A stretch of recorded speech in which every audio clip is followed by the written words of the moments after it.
നമസ്കാരം. പുതിയൊരു വീഡിയോയിലേക്ക് എല്ലാവർക്കും സ്വാഗതം. ഞാൻ ഗീത. മലേഷ്യയിൽ ജെൻറ്റിങ് ഹൈലാൻഡ് കണ്ടതിന് ശേഷം ഞങ്ങൾ പോയത് ബാട്ടു കേവ്സിലേക്കാണ്. അവിടുത്തെ മുരുകൻ ക്ഷേത്രത്തിലേക്ക് പോകാൻ വേണ്ടിയിട്ടാണ് പോയത്. ക്ഷേത്രത്തിന് മുമ്പിലായിട്ട് തന്നെ വളരെ വലിയൊരു മുരുകൻ്റെ സ്റ്റാച്ചു ഉണ്ട്. 140 ഫീറ്റ് ഹൈറ്റാണ് ഇതിന്. ഇതിനോട് ചേർന്ന് തന്നെ ഒരു ക്ഷേത്രമുണ്ട്. എല്ലാം വളരെ കളർഫുള്ളാണ് കേട്ടോ. ഈ മുരുക ക്ഷേത്രത്തിലേക്ക് കയറി പോകുന്നതും സ്റ്റെപ്പൊക്കെ വളരെ കളർഫുള്ളാണ്. പല കളറിൽ അടിച്ചിരിക്കുന്നതാണ് കേട്ടോ. ഇവിടെ അടുത്തുള്ള അമ്പലത്തിൽ ഒന്ന് കയറി ഇറങ്ങി അവിടെ റെസ്റ്റ് ചെയ്യാമെന്നാണ് ഞാൻ വിചാരിച്ചത്. കാരണം എന്താ വെച്ചാൽ മുരുക ക്ഷേത്രത്തിലേക്ക് കയറി പോകണമെങ്കിൽ 272 സ്റ്റെപ്പുണ്ട്. അതും വളരെ സ്റ്റീപ്പായിട്ടുള്ള സ്റ്റെപ്പാണ്. അപ്പോൾ കാൽമുട്ട് വേദനയുള്ളവർക്കൊക്കെ കയറാൻ ഭയങ്കര പാടാണ്. അതുകൊണ്ട് കയറണ്ടെന്ന് ഞാൻ വിചാരിച്ചു. പക്ഷേ പുള്ളിക്കാരെ സമ്മതിച്ചില്ല. ഇത് കണ്ടില്ലെങ്കിൽ ഭയങ്കര നഷ്ടമാണ്, പതുക്കെ പതുക്കെ കയറാൻ പറഞ്ഞ് അങ്ങനെ ഞങ്ങൾ മുകളിലേക്ക് കയറി. ഞാൻ ആ സൈഡിലുള്ള മതിലൊക്കെ പിടിച്ച് വലിഞ്ഞു തൂങ്ങിയാണ് കയറിയത് കേട്ടോ. അതുകൊണ്ട് എനിക്ക് ഫോട്ടോസും വീഡിയോസും ഒന്നും എടുക്കാൻ പറ്റിയില്ല. പിന്നെ ഞങ്ങൾ മുകളിൽ ചെന്നതിന് ശേഷമാണ് വീഡിയോ എടുത്തത്.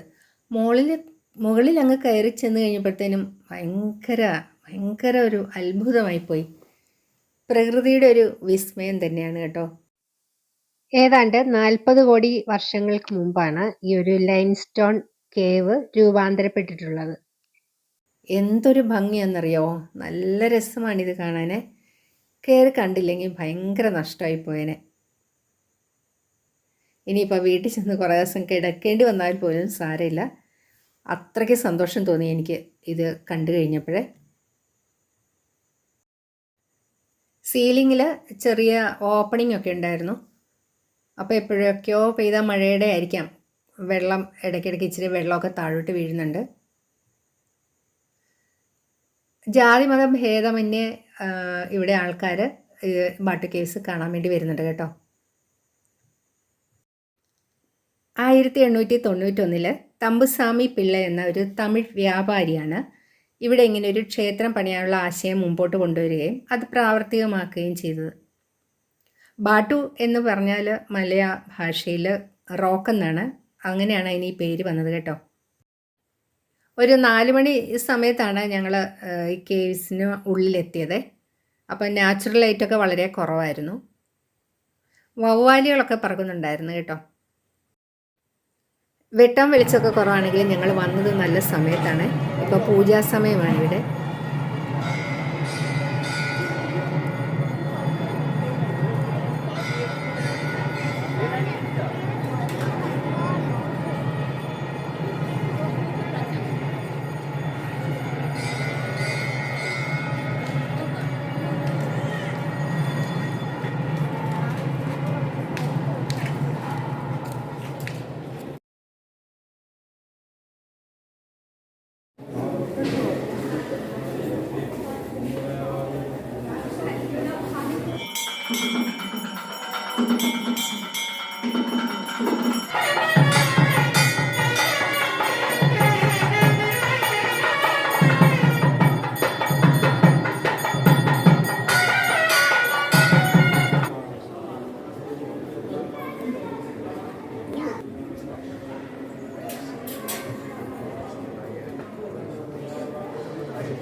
മെയിൻ ക്ഷേത്രത്തിന് സമീപത്തായിട്ട് അല്പം മുകളിലായിട്ട് വള്ളിയമ്മയുടെ ക്ഷേത്രമുണ്ട്. അങ്ങോട്ടും കുറച്ച് സ്റ്റെപ്പുണ്ട് കയറാൻ വേണ്ടിയിട്ട്. അവിടെയും കുറേ ചെറിയ കുറേ കേവ്സൊക്കെ ഉണ്ട്. നല്ല രസമാണ് അതൊക്കെ കാണാൻ. പക്ഷേ ആ സമയത്ത് അവിടേക്ക് ഇരുട്ട് വീണിരുന്നു. അവിടെയും പൂജ നടക്കുകയാണ്.